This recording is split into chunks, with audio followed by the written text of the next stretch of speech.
Hello students, today I am going to solve sample question paper for class 10th science term 2 2021-22 section C। मैंने section और A और B upload कर दिए हैं channel पे, आप देख सकते हैं। और मैं अभी सिर्फ सेक्शन C बता रही हूँ। तो यहाँ पर सेक्शन C में टोटल 2 क्वेश्चंस हैं, केस बेस क्वेश्चंस हैं। तो स्टार्ट करते हैं। Question 14th, Sahil performed an experiment to study the inheritance pattern of genes. He crossed tall pea plants with short pea plants and obtained all tall plants in F1 generation। तो हम tall plants और short P plants इनको हमें cross कराना है, parental cross कराना है। और आपको ये देखना है फर्स्ट पार्ट में what will be the set of genes present in F1 generation. तो हम इनका क्रॉस कराते हैं। Capital T factors of inheritance हैं कैपिटल टी, और शॉर्ट प्लांट्स का फैक्टर्स ऑफ इनहेरिटेंस है स्मॉल टी। ये आपको गिवन है क्वेश्चन में। तो मैं पहले पेरेंटल क्रॉस करवा रही हूँ। पेरेंट्स फिनोटाइप मतलब अपीयरेंस कैसा है, पेरेंट प्लांट का टॉल प्लांट है और एक शॉर्ट प्लांट है, और इनको हमें क्रॉस करना है। तो इनके गैमेट्स क्या होंगे, गैमेट्स कैपिटल टी ये गैमेट्स हैं, और स्मॉल टी ये गैमेट्स हैं। जब गैमेट्स की क्रॉसिंग होगी ड्यूरिंग फर्टिलाइजेशन, तो क्या फॉर्म होगा, ये क्रॉस हुआ कैपिटल टी स्मॉल टी। इनको अगर आप क्रॉस कराते हैं कैपिटल टी स्मॉल टी, इनको अगर क्रॉस कराएंगे तो कैपिटल टी स्मॉल टी और कैपिटल टी स्मॉल टी। तो अगर आप देखेंगे तो अपीयरेंस कैसा है, जीनोटाइप में जीन्स आपको दिखाई देंगे, और फिनोटाइप मीन्स अपीयरेंस कैसा है। अपीयरेंस में क्योंकि T capital T tall character है, डोमिनेंट कैरेक्टर है, मीन्स ये प्लांट टॉल होगा। ये प्लांट में भी, इसमें भी कैपिटल टी है, इसमें भी एक कैपिटल टी है, इसमें भी, इसका मतलब ये सारे टॉल प्लांट्स होंगे। और इनका जीनोटाइप कैसा है, जीनोटाइप है कैपिटल टी स्मॉल टी। तो फर्स्ट पार्ट में पूछा है what will be the set of genes present in F1 generation. तो F1 जनरेशन में कैपिटल टी स्मॉल टी, ये हो गए set of genes. Moving to part B, give reason why only tall plants are observed in F1 progeny. आप देखेंगे F1 progeny में, F1 generation F1 progeny में सारे टॉल प्लांट्स हैं। टॉल प्लांट्स क्यों हैं, because all the progeny plants have factors capital T small T है। और इसमें जो कैपिटल टी है ये फैक्टर ऑफ टॉलनेस है, और ये डोमिनेंट ट्रेट है, क्योंकि यहाँ पे दिया हुआ है क्वेश्चन में ऑलरेडी कैपिटल टी टॉल है और डोमिनेंट कैरेक्टर है। कैपिटल लेटर से डिनोट किया मीन्स वो डोमिनेंट कैरेक्टर है। अगर स्मॉल लेटर से डिनोट करते हैं किसी को तो वो रेसेसिव कैरेक्टर शो करता है। तो यहाँ पर टॉल कैरेक्टर डोमिनेंट है और small letter T recessive character है, मीन्स वो है लेकिन वो विजिबल नहीं है। इस F1 जनरेशन में शॉर्ट कैरेक्टर विजिबल नहीं है, सिर्फ टॉल कैरेक्टर ही विजिबल है, क्योंकि एक कैपिटल टी आ गया है। तो ये क्लियर हो गया। Next now we are moving to part C. When F1 plants were self pollinated, जो आपको ये F1 जनरेशन मिली है कैपिटल टी स्मॉल टी की, इनका हम सेल्फ पॉलिनेशन करेंगे। A total of 800 plants were produced. How many of these would be tall, medium height और short plants. Give the genotype of F2 generation. तो इसको हम देखते हैं। पेरेंटल क्रॉस था जिससे आपको F1 जनरेशन मिला था। अब F1 जनरेशन को हमें क्रॉस कराना है। सेल्फ पॉलिनेशन, F1 क्रॉस का सेल्फ पॉलिनेशन होगा। सेल्फ पॉलिनेशन जब होगा इनका, तो इनके पहले हम फैक्टर्स ऑफ इनहेरिटेंस लिख लेते हैं। अभी आप जस्ट जो हमने क्रॉस किया उसमें कैपिटल टी और स्मॉल टी आपको मिला था। तो टॉल प्लांट्स हैं दोनों, विजिबल जो है वो टॉल कैरेक्टर है, लेकिन स्मॉल शॉर्ट हाइट भी रेसेसिव कैरेक्टर में है जो विजिबल नहीं है। अब इनके गैमेट्स देखेंगे आप, कैपिटल टी स्मॉल टी ये गैमेट्स, इसका भी कैपिटल टी और स्मॉल टी। जब हम इनका क्रॉसिंग कराएंगे गैमेट्स का ड्यूरिंग फर्टिलाइजेशन, तो क्या मिलेगा आपको, ध्यान से देखिए। Capital T small T, capital T small T. तो अब फिनोटाइप, अपीयरेंस कैसा है, दोनों कैपिटल टी है, मीन्स ये टॉल होगा प्लांट। यहाँ पर एक कैपिटल एक स्मॉल है, इसका मतलब डोमिनेंट कैरेक्टर तो टॉल ही है, तो ये भी टॉल ही है। और यहाँ पर दोनों शॉर्ट है, मीन्स ये शॉर्ट प्लांट होगा। ठीक है, तो यहाँ पर पूछा क्वेश्चन में है how many of these would be toll, कितने टॉल हैं और कितने मीडियम हाइट के हैं और कितने शॉर्ट हैं। तो अगर आप यहाँ पे देखेंगे तो तीन टॉल मिले हैं और एक शॉर्ट मिला है, तो टॉल और शॉर्ट का रेशियो आपको मिला है 3:1। और टोटल प्लांट्स हैं आपके पास, गिवन क्वेश्चन में टोटल प्लांट्स 800 है, उसमें से टॉल कितने होंगे। तो टोटल प्लांट्स हैं 800, उसमें से टॉल प्लांट्स कितने होंगे। टॉल के लिए रेशियो है 3 और सम ऑफ रेशियोज ये आपने मैथ्स में पढ़ा है, रेशियोज चैप्टर में प्रीवियस क्लासेस में। सम ऑफ रेशियोज 4 और टॉल का जो रेशियो पार्ट है वो है 3, तो 3 टोटल 4 पार्ट्स में से, और टोटल नंबर ऑफ प्लांट्स हैं 800, तो ये कितना हो गया 600 टॉल प्लांट्स। और शॉर्ट प्लांट को आप चाहें तो 800 माइनस 600 कर लें, या फिर हम ऐसे भी निकाल सकते हैं 1/4 पार्ट शॉर्ट का है out of 800, so this comes out to be 200। तो tall plants 600, short plants 200, tall plant 600, short plants 200 और मीडियम हाइट के एक भी नहीं है। So this completes this completes C part. एक चीज और पूछी है इसमें, give the genotype of F2 generation. तो F2 जनरेशन में जीनोटाइप क्या मिला हमें, कैपिटल टी स्मॉल टी और स्मॉल टी। तो ये हमें जीनोटाइप मिल गया F2 जनरेशन में। देखिए इसमें 14th के सी में एक और ऑप्शन है, तो ये सी का दूसरा ऑप्शन हम कर रहे हैं हम। When F1 plants were cross pollinated with plants having small t genes। F1 plants हमारे पास क्या थे, पहले हम वो ले लेते हैं। F1 प्लांट्स हमारे पास थे, F1 प्लांट्स में आपके पास था capital T small T, tall plants थे F1 जनरेशन में। इनको क्रॉस कराना है स्मॉल टी से, तो आपको टोटल 800 प्लांट्स मिलेंगे। तो हम क्रॉस कराते हैं F1 प्लांट्स को क्रॉस पॉलिनेट कराना है, F1 को क्रॉस पॉलिनेट कराना है किसके साथ, स्मॉल टी जीन्स वाले प्लांट के साथ। तो अब इसमें देखेंगे फैक्टर्स ऑफ इनहेरिटेंस क्या हुए, कैपिटल टी स्मॉल टी है और शॉर्ट प्लांट में स्मॉल टी गिवन है क्वेश्चन में। तो फैक्टर्स ऑफ इनहेरिटेंस ये हो गए। अब क्रॉस करते हैं गैमेट्स को, capital T small T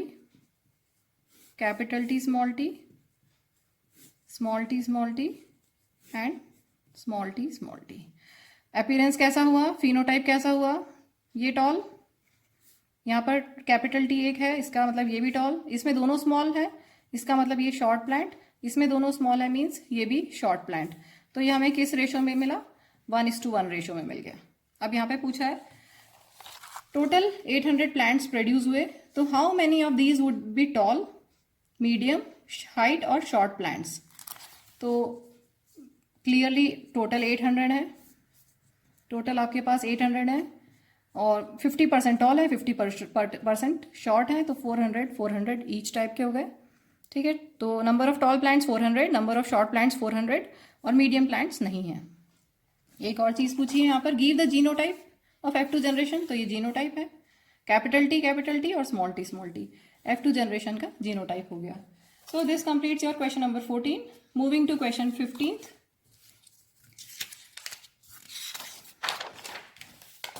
question 15 बहुत ही इंटरेस्टिंग क्वेश्चन है। इसमें बुक में बहुत कम दिया हुआ है, लेकिन मैं आपको थोड़ा सा एक्सप्लेनेशन दूसरा दूंगी जिससे आपको बहुत ही अच्छे से ये पार्ट समझ में आ जाएगा। यहाँ दिया है, Ansari sir was demonstrating an experiment in his class with the setup as shown in this figure. A magnet is attached to a spring. The magnet can go in and out of the stationary coil. He lifted the magnet and released it to make it oscillate through the coil. Based on understanding, कुछ questions हैं। तो पहले इस phenomenon को समझते हैं कि यहाँ पर एक्चुअल में क्या हो रहा है। इसको समझने के लिए मैं आपको 2 लॉ बताना चाहती हूँ यहाँ पर, फैराडेज लॉ और Lenz law.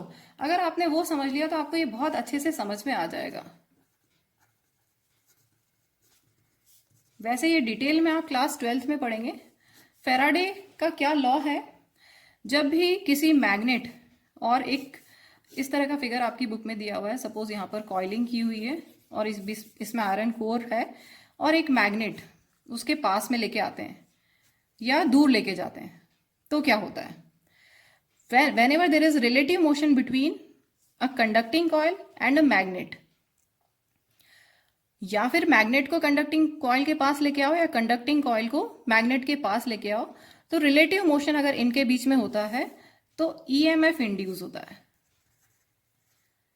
Electromotive force induce होता है, और उसकी वजह से करंट इंड्यूस होता है, जिसको हम बोलते हैं इंड्यूस्ड करंट।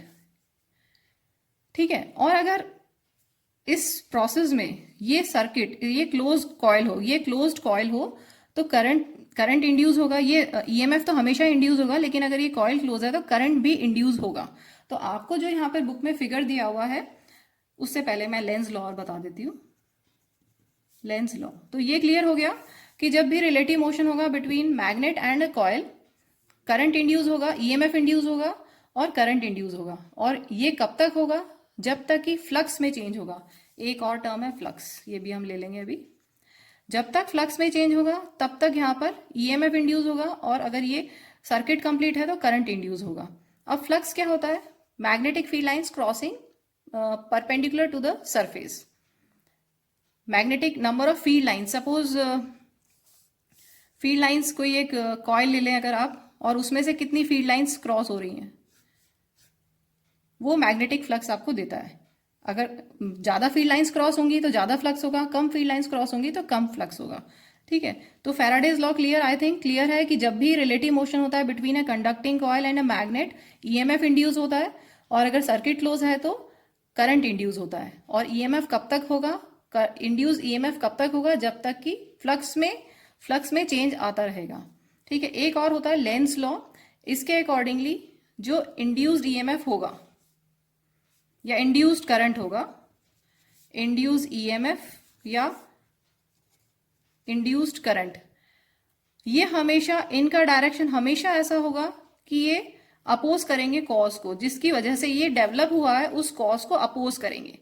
ये लेंज लॉ है। The direction of induced current या induced EMF is always such that it opposes the cause, producing it.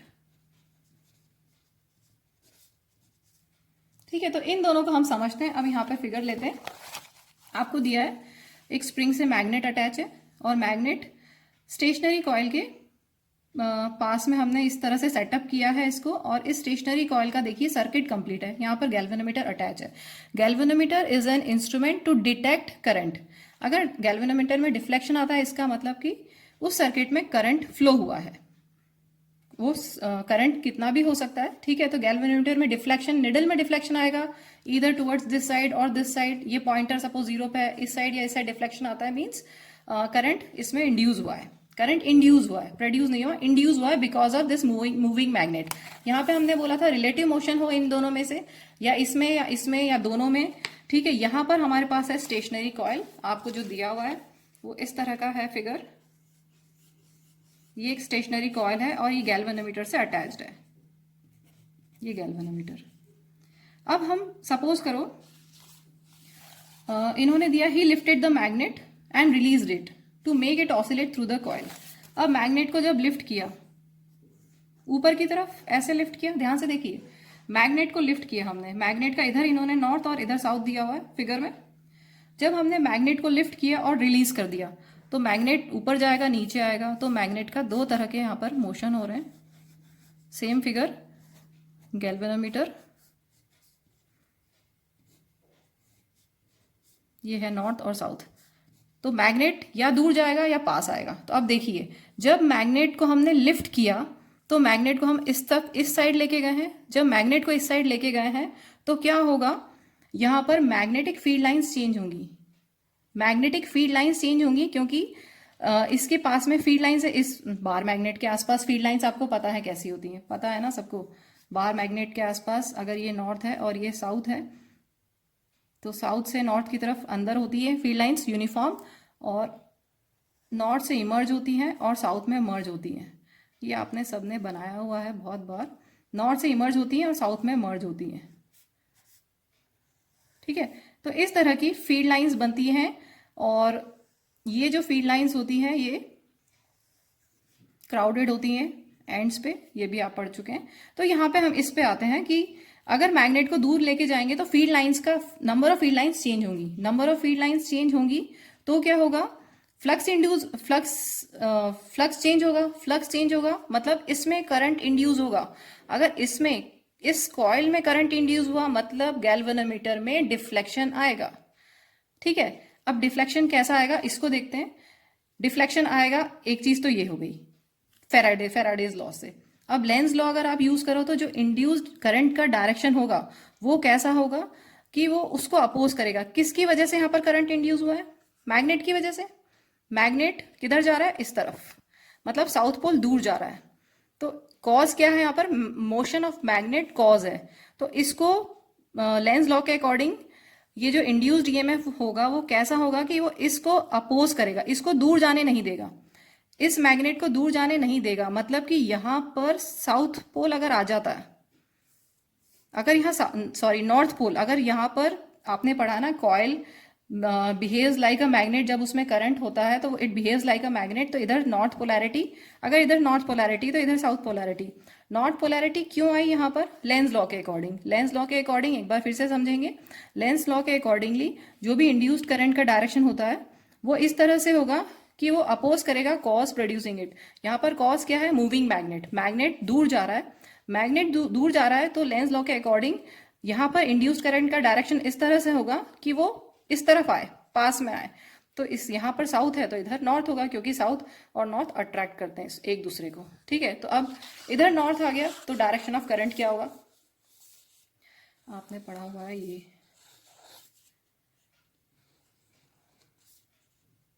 याद आ गया सबको?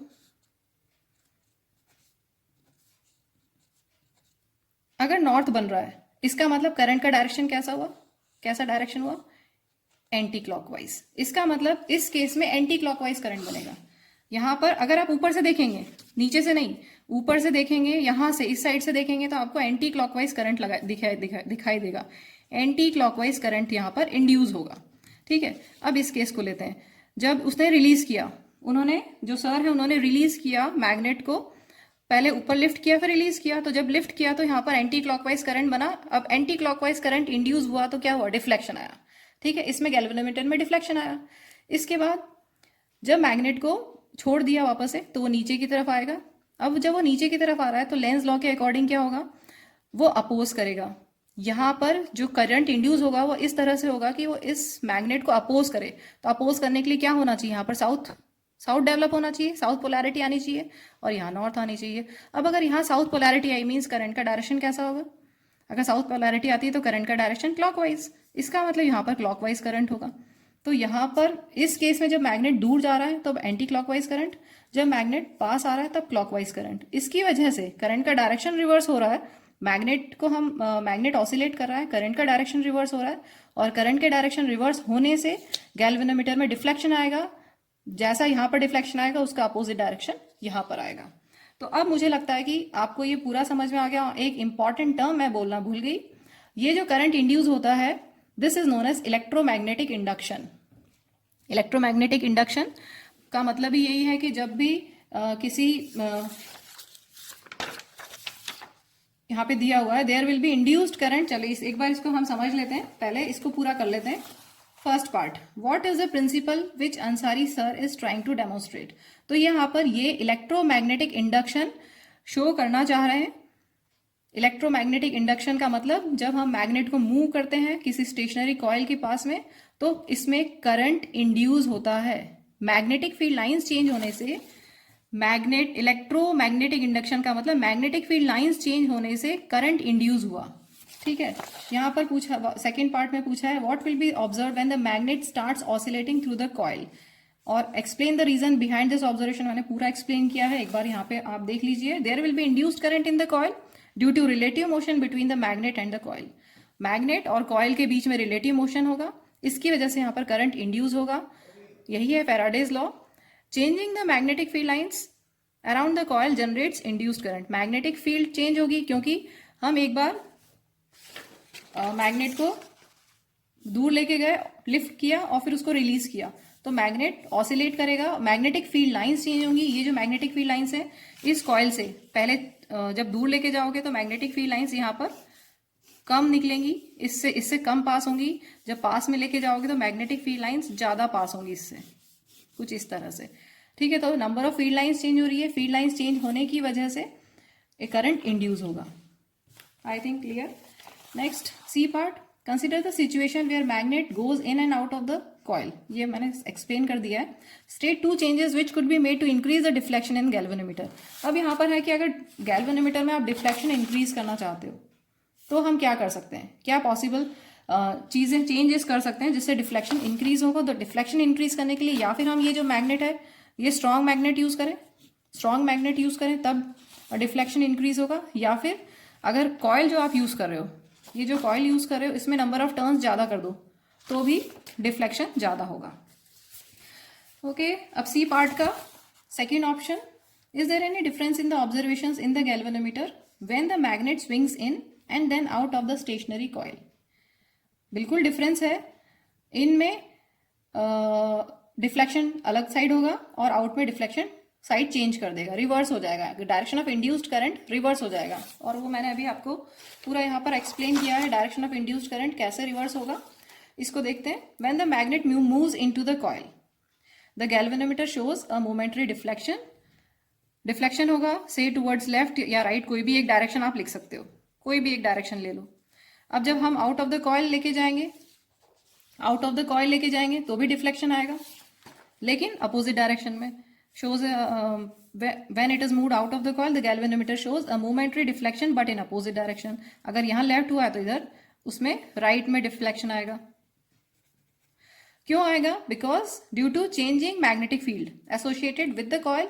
जब भी मैग्नेट को इन एंड आउट करेंगे तो मैग्नेटिक फील्ड लाइंस चेंज होंगी, उसकी वजह से डिफ्लेक्शन होगा. ठीक है, तो दिस कंप्लीट्स सेक्शन सी.